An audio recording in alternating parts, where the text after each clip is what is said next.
Alkisah.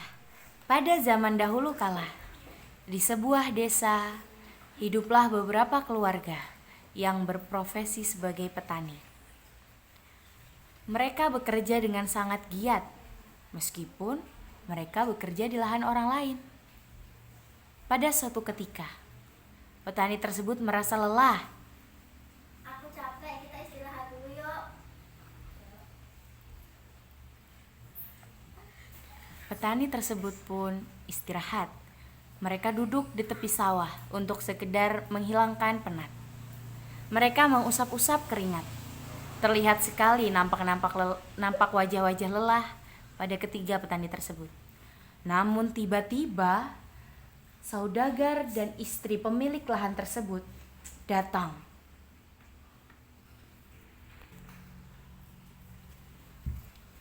Saudagar tersebut pun marah karena melihat petani tersebut istirahat. Hai kamu, kalau kerja yang bener dong. Iya, jangan bermalas-malasan. Tapi kita capek, Tuan. Sudahlah ya ibu, jangan marah-marah. Sudahlah ya, mari kita pergi ke mall aja. Saudagar tersebut pun pergi meninggalkan petani yang sedang istirahat.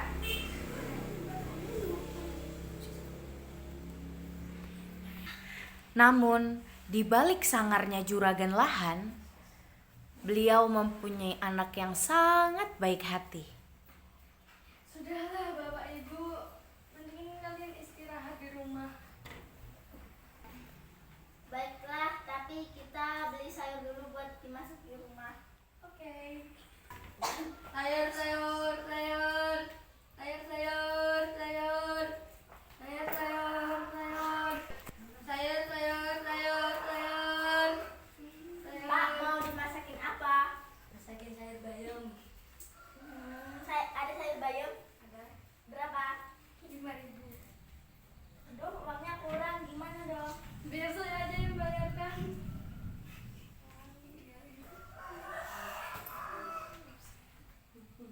Terima kasih bapak ibu. Petani tersebut pun pulang ke rumah mereka masing-masing. Sesampainya di rumah, ternyata anak dari Tumi, sang petani, terlihat sedang asik bertiktokan ria dengan sahabat-sahabatnya. Mereka merupakan anak-anak kekinian yang menyukai video viral. Mereka berjoget dengan ria. Anak Tumi bernama Darmi. Darmi memiliki 3 sahabat. Di antaranya ada laki-laki. Darmi merupakan anak dari petani yang merupakan buruh dari lahan milik orang lain. Tumi dan Tono sampai ke rumah. Mereka datang dengan dihantarkan oleh anak dari saudagar kaya tersebut. Sesampainya di rumah, Darmi berhenti bertiktok ria, mendengar panggilan dari mamanya. Darmi. Darmi. Darmi, sepertinya kamu dipanggil mamamu. Ih, mamamu ini ganggu aja. Iya nih, mamamu gak asik. Setelah dipanggil beberapa kali, Darmi tidak mendengarnya. Lalu kemudian Tumi mendatangi Darmi dengan membawakan sayuran yang sudah dibelikannya tadi. Darmi, tolong masakan sayur ini. Tidak mau, nanti rambut aku bau asap. Darmi menolak perintah dari mamanya. Bahkan dia membuang sayuran yang sudah dibelikan mamanya dengan bersusah payah. Mama Darmi pun sedih. Ayah Darmi memarahi Darmi karena Darmi telah berlaku kasar terhadap mamanya. Marahlah ayahnya Darmi. Marah. Darmi. Darmi, kamu gak boleh kayak gitu sama ibumu. Jangan jadi anak durhaka. Biar saja. Sudah, mari kita bertiktok lagi. Nih kamu, ke Darmi, kamu tidak boleh seperti itu. Itu adalah mamamu. Kamu nggak usah ikut campur. Kamu tugasnya hanya merekam kami. Baiklah. Dengan asiknya, Darmi dan teman-temannya tidak menghiraukan perasaan orang tuanya. Mereka justru asik bertiktok ria dengan lagu Mari salting, adik-adik kau sayang.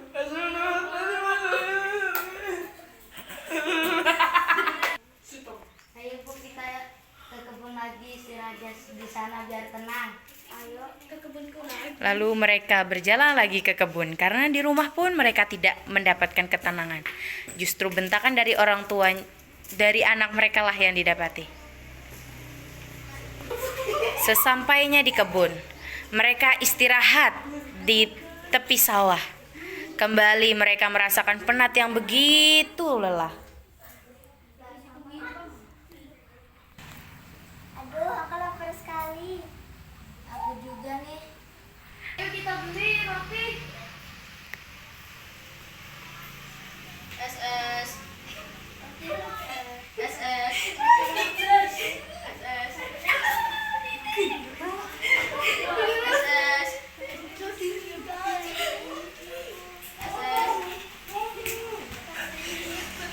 Ternyata pedagang roti tersebut memiliki suara yang kecil, sehingga mereka tidak mendengar adanya pedagang roti. Yang didengar hanyalah pedagang es.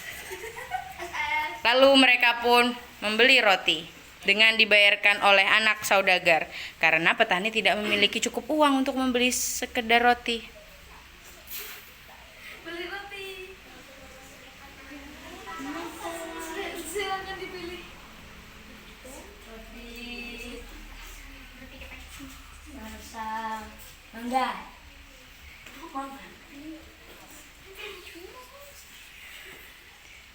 Mereka memilih beberapa roti untuk kemudian mereka makan dan nikmati. Jumlahnya. Tidak mendengar, ternyata pedagang roti suaranya sangat kecil. Berapa tadi harganya? Oh ya, 16. Dibayarkanlah dengan anak dari saudagar kaya tersebut. Lalu mereka kembali ke kebun untuk menikmati roti yang sudah mereka beli. Makanlah mereka roti dengan sangat lahap, seperti rakus, tapi karena memang mereka sedang lapar.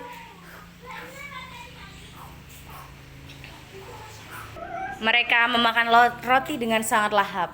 Sementara Ibu Tumi sibuk membersihkan pakaiannya yang terkena bercak lumpur. Setelah makan, mereka bergegas untuk pulang karena hari sudah mulai petang. Ayah Darmi mengajak mereka untuk pulang ke rumah. Kita pulang. Anak saudagar tetap mengikuti mereka sampai ke rumah.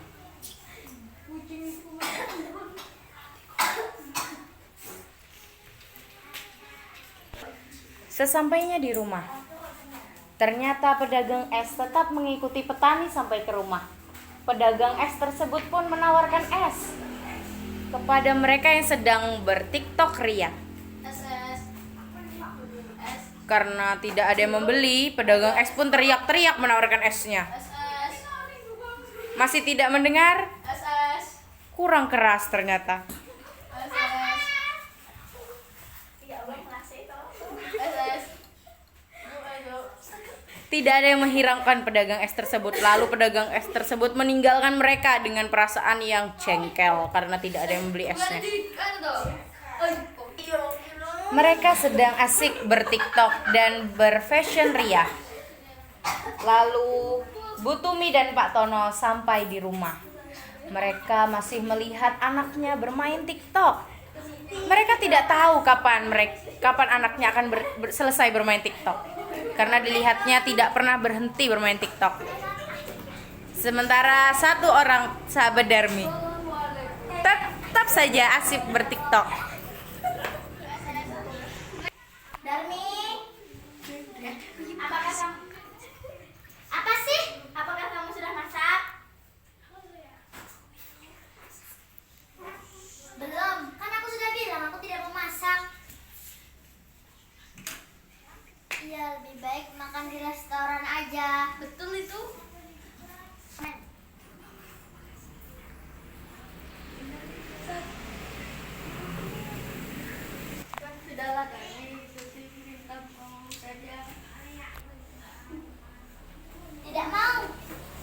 Lalu datanglah pedagang es. Kembali tanpa pantang menyerah menawarkan dagangan esnya. Es. Es, Bu. Enggak. Es. Enggak. Tidak. Dan dengan sangarnya Darmi melempar dagangan es tersebut tanpa membelinya, justru malah membuang. Pedagang es tersebut menangis. Menangisnya menghadap ke sini. Menangis dengan sesegukan. Pedagang es pun pulang ke rumahnya. Tak berselang lama, Ibu Tumi memarahi Darmi. Darmi, kamu sungguh keterlaluan. Hah? Setelah gue dong.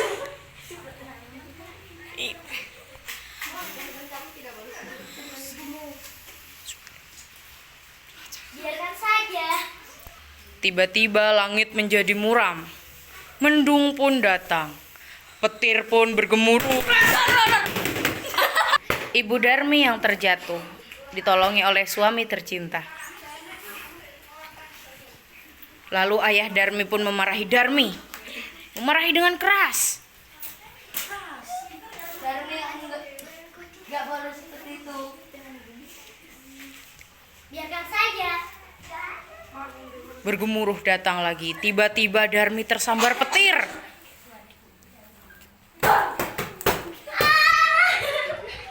Sakit sekali.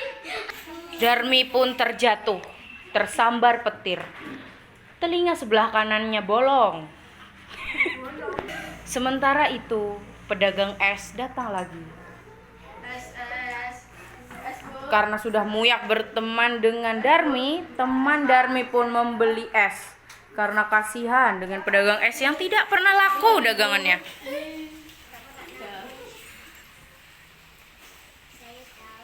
Lalu Darmi pun meminta maaf kepada ibunya. Ia merasa bersalah karena sudah membentak dan memarahi ibunya, bahkan sampai mendorong ibunya hingga terjatuh. Darmi meminta maaf. Di tengah angin ribut yang kian menggebu-gebu, dengan derasnya angin menerjang mengelilingi Darmi dan ibunya. Di tengah angin yang menerjang, Ibu Tumi mengutuk Darmi.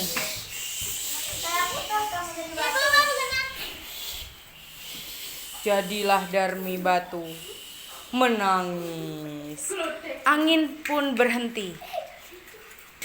Lalu datanglah ustazah.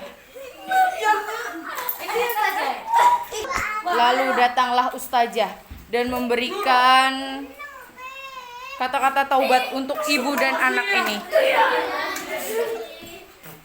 Lalu ustazah mengelus pundak Darmi yang sudah menjadi batu tersebut dengan bacaan istighfar. Astagfirullahaladzim. Lalu datanglah anak ustadz yang ternyata adalah teman dari Darmi yang hobi bertiktok tadi. Ya, mirip bukan? 5. Tumi, kamu harus tetap berbuat baik kepada anakmu.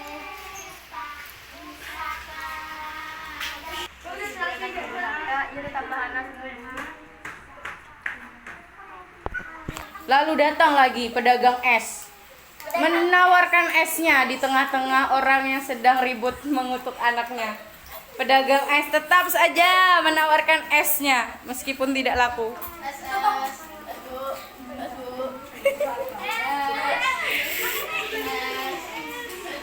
Darmi pun menjadi batu yang dikutuk oleh ibunya sendiri karena perbuatan durhakanya. Teman-teman Darmi pun menangisi Darmi yang sudah berubah menjadi batu. Lalu teman-teman Darmi meminta maaf kepada ibu Darmi.